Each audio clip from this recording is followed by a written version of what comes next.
In this video, I am talking about logical design of Internet of Things. Logical design refers to an abstract representation of the entities and processes. For understanding logical design of IoT, we must go through IoT functional block, IoT communication model, IoT communication API. So first I am discussing IoT functional block. Internet of Things comprises of number of functional blocks that provide you the system with capabilities for identification, sensing, actuation, communication, and management.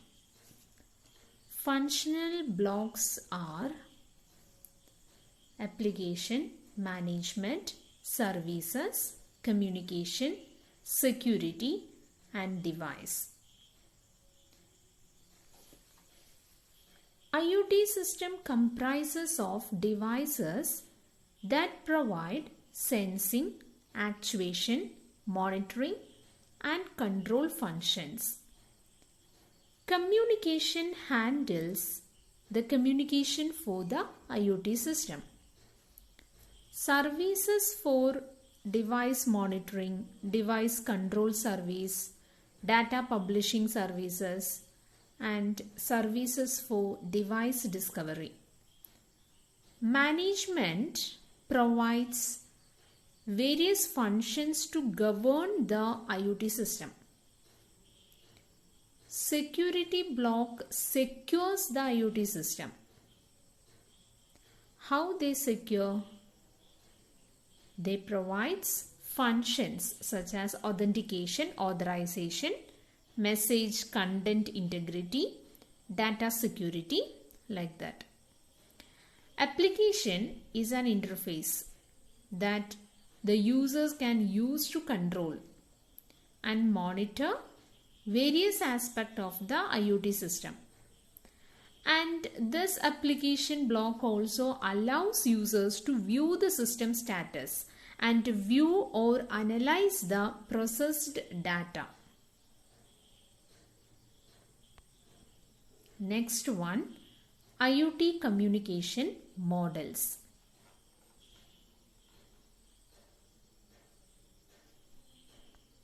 The first model is request response model. Request response model is a communication model in which the client sends request to the server and the server responds to the request. When the server receives a request, it decides how to respond, fetches the data, retrieves resource representation, prepares the response, and then sends the response to the client. Request response is a stateless communication model, and each request response pair is independent of others.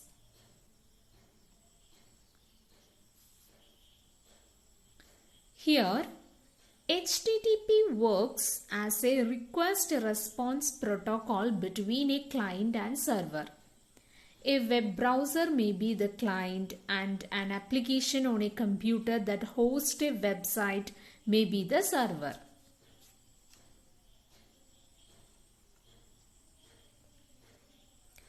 The next communication model is publish-subscribe model.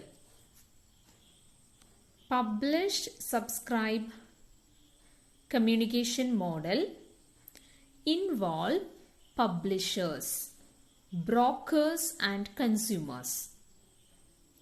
Publishers are the source of data.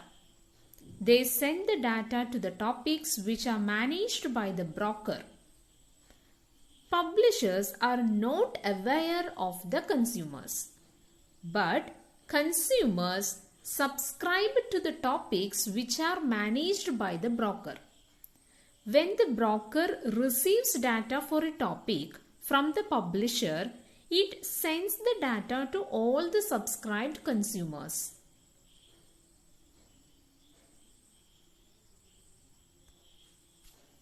The next model is push-pull model. Push-pull communication model, which the data producers push the data to queues and the consumers pull the data from the queues. Producers do not need to be aware of the consumers. Queues help in decoupling the messaging between the producers and consumers. Queues also act as a buffer which helps in situations when there is a mismatch between the rate at which the producers push data and the rate at which the consumer pull data.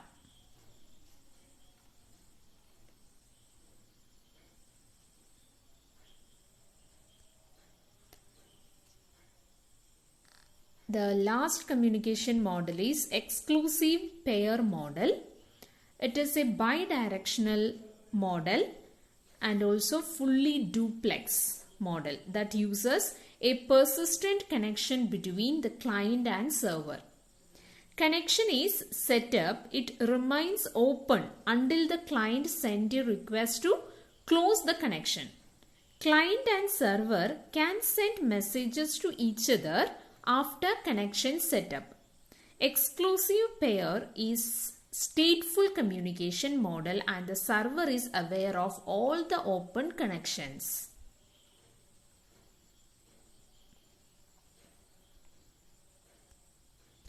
The next one is IoT communication API. Generally, we used two APIs for IoT communication. These are REST-based communication APIs and WebSocket-based communication APIs. So the first communication API is REST-based. REST is representational state transfer. Representational state transfer.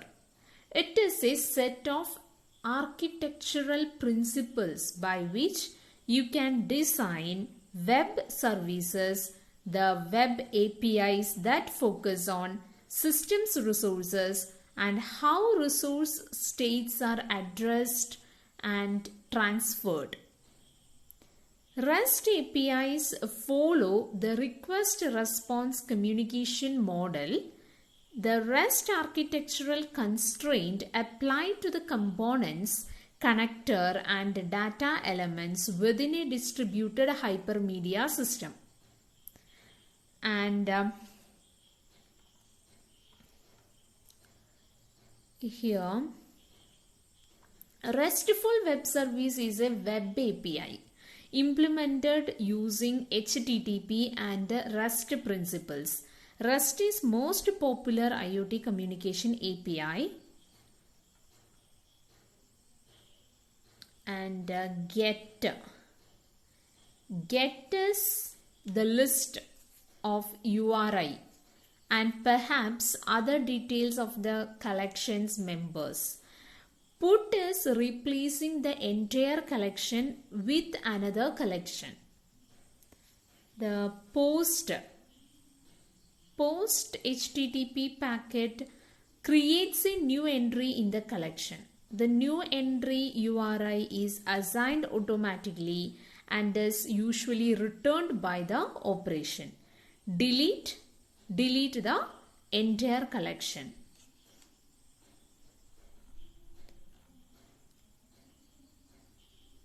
And uniform interface constraints requires that the method of communication between client and server must be uniform. Resources are identified in the request by request and are themselves is separate from the representations of the resources data returned to the client.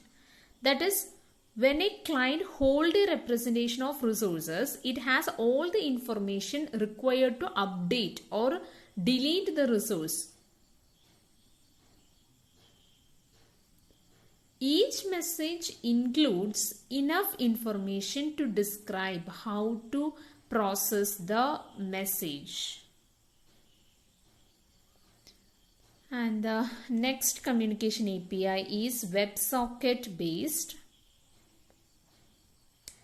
WebSocket API allow bidirectional full duplex communication between clients and server.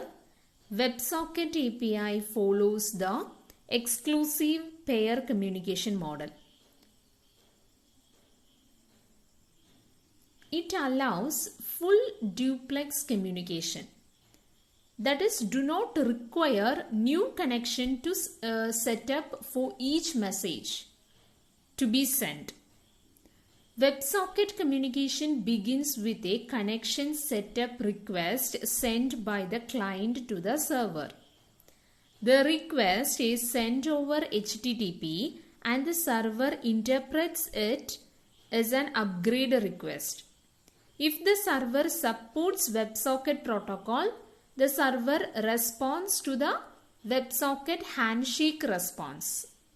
After the connection setup, client and server can send data or messages to each other in full duplex mode.